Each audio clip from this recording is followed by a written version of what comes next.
Depuis le 16 mars, avec la fermeture des établissements scolaires, de nouvelles modalités d'enseignement ont été mises en œuvre. Face à ce véritable défi pédagogique, l'éducation physique et sportive et ses enseignants ont su faire preuve de créativité.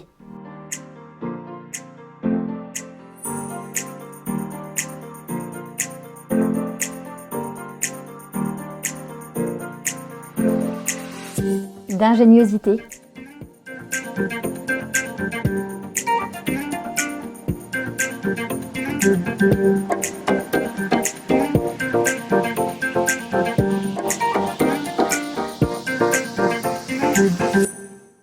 et de solidarité.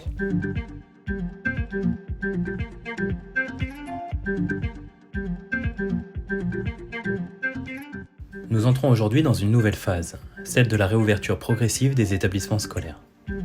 Voici les recommandations à l'attention des personnels de l'Éducation nationale et les préconisations pour la reprise des cours de PS en présentiel.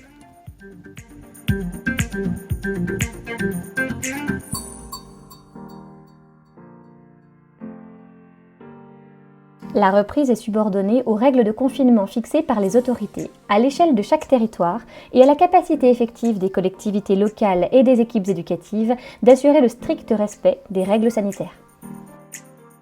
Les cours se déroulent en groupe comprenant au maximum 15 élèves, dans le respect des règles de distanciation, et selon des modalités déterminées par les IEN et les chefs d'établissement, en concertation avec les équipes pédagogiques.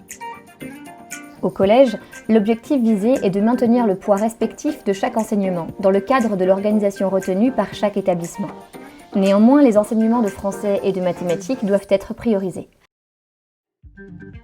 Au lycée général et technologique, le temps consacré aux différents enseignements est inchangé, sous réserve des aménagements liés aux contraintes sanitaires et de l'organisation retenue par chaque établissement et des professeurs présents. Au lycée professionnel, il convient de s'assurer que la formation professionnelle est suffisante en privilégiant les enseignements professionnels. Voici quelques recommandations liées au protocole sanitaire. Limiter la pratique aux seules activités physiques de basse intensité si la distanciation physique propre aux activités sportives n'est pas possible. La distanciation doit être de 5 mètres pour la marche rapide et de 10 mètres pour la course.